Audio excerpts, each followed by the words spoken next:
कलम है, पैसा है, चाकू है, सब रखते हैं।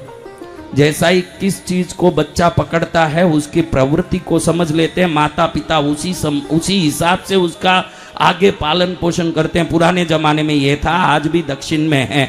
बच्चे का अक्षराभ्यास शुरू होता है तो अक्षराभ्यास के पहले कलम रखेंगे, पुस्तक कलम, पैसा रखेंगे, चक्कू रखेंगे। अगर चक्कू लेता है, जाके पकड़ता है तो समझते हैं ये लड़ाकू होने वाला, उसको युद्ध कला में निपुण बनाते हैं। पैसा पकड़ता है समझते हैं कि ये व्यापारी होने वाला, पैसे पर रुचि है, उसको व्यापार सिखाते हैं। कलम पुस्तक पकड़े तो समझे कि ये पढ़ के बड़ा ज्ञानी होने वाला, उसको ज्ञान की बात सिखाते हैं।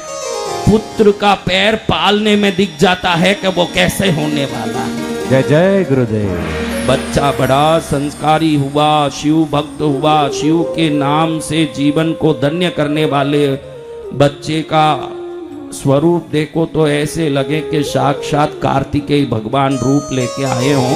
ऐसा दिव्य रूप धारण किया हुआ बच्चा है। 16 वर्ष का पूरा हुआ, 16 वर्ष आज पूर्ण होने आया। अब 16 वर्ष पूरे होते ही क्या होगी मेरी बच्चियों? बोलो क्या होगा? उस दिन इसको भी मालूम है, परिवार वालों को भी मालूम है कि आज ही इसका अंतिम दिन है, कुछ भी हो सकता है। बच्चा बोलता है मुझे शिव मंदिर में रहने दो, मुझे शिव की भक्ति करने दो। आप लोगों ने बताया कि मेरा आयु अल्प है, तो वो अल्प आयु को प्रभु के चरण में लगा के उस आयु को सार्थक करना चाहता हूं। कितने उम्र जीते हो वो मायना नहीं रखता, कैसे जीते हो ये मायना रखता है जीवन। जय गुरुदेव। अब वो बच्चा, शिव मंदिर खुला है, पुजारी इसकी भक्ति देख के मंदिर खुला छोड़ के ही घर चले गए, अकेला है मंदिर में। रात में शिव तांडव, शिव स्तोत्रों का पारायण करते हुए बैठा है। रात में 12 बजी विकराल रूप लेके, हाथ में त्रिशूल दंड लेके, पाश लेके, भैंसे पर बैठ के प्रकट हुए कालदेव। कालदेव उनकी विकराल रूप देखते ही डर गया, घबरा गया। शंकर बोले नाथ प्रभु, शिवलिंग को पकड़ लिया। क्या पकड़ा? शिवलिंग। शिवलिंग को पकड़ लिया। अब शिवलिंग को पकड़ा तो यमराज ने सोचा कि अब इसका समय हो गया, ले जाना है। अपने पास को इसके ऊपर डाला, लेकिन ये शिवलिंग को आलिंगन किया हुआ था, तो वो आलिंगन अवस्था में वो पास लिंग पर पड़ा। आक्रोश और उद्वेग के साथ शिवलिंग से भगवान महाकाल प्रकट हुए। से भगवान महाकाल प्रकट हुए। भगवान महाकाल प्रकट हुए। नालायक, मेरे भक्तों को तकलीफ देता है। अरे प्रभु, यमराज डर गया, प्रभु आ गए हैं। यमराज डरते हुए कहें प्रभु आपने ही तो 16 वर्ष की उम्र का वरदान दिया, आपकी आज्ञा का मैं पालन कर रहा हूं, आपका अनुचर, मेरी क्या गलती? प्रभु मुझे क्षमा करो, क्षमा करो।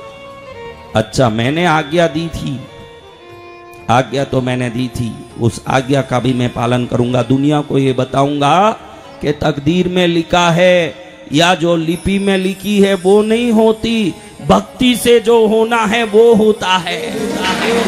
दुनिया को ये बताने के लिए कई लोग भाग्य के भरोसे आलसी हो गए हैं, कई भाग्य को कोसते हुए निश्चेष्ट हो गए हैं। उनको समझाने के लिए कि अगर भक्ति करोगे, और शंकर जी ने सोच लिया तो जो चीज नामुमकिन है वो भी मुमकिन हो जाएगा, वो भी मुमकिन हो जाएगा।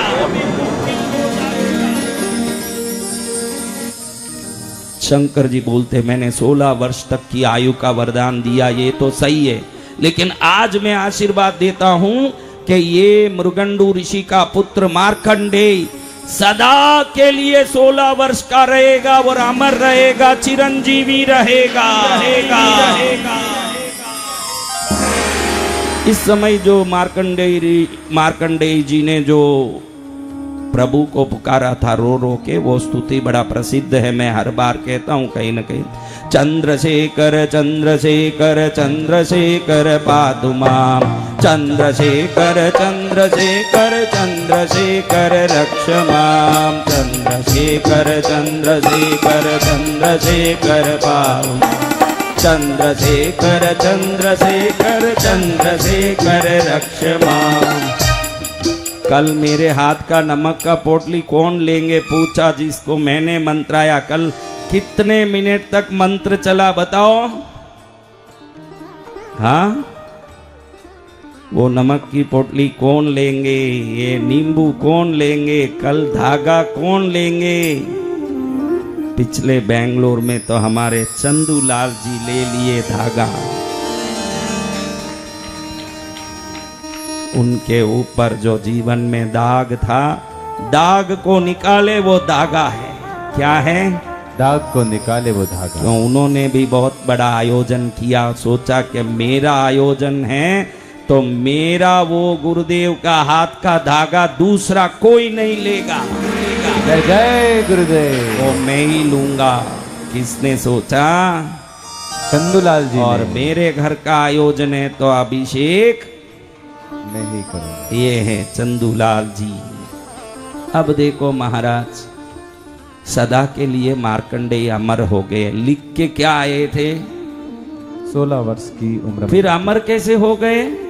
आज से मेरी बच्चियों, मेरे बच्चों, अपने भक्ति पर विश्वास रखा करो कि कोई भी ग्रह दशा, ज्योतिष डराए, दुनिया डराए या कोई कुछ मन में परेशानी आए, मेरी भक्ति निश्चित मुझे फल देगी, ये विश्वास रखो आप। जय जय गुरुदेव।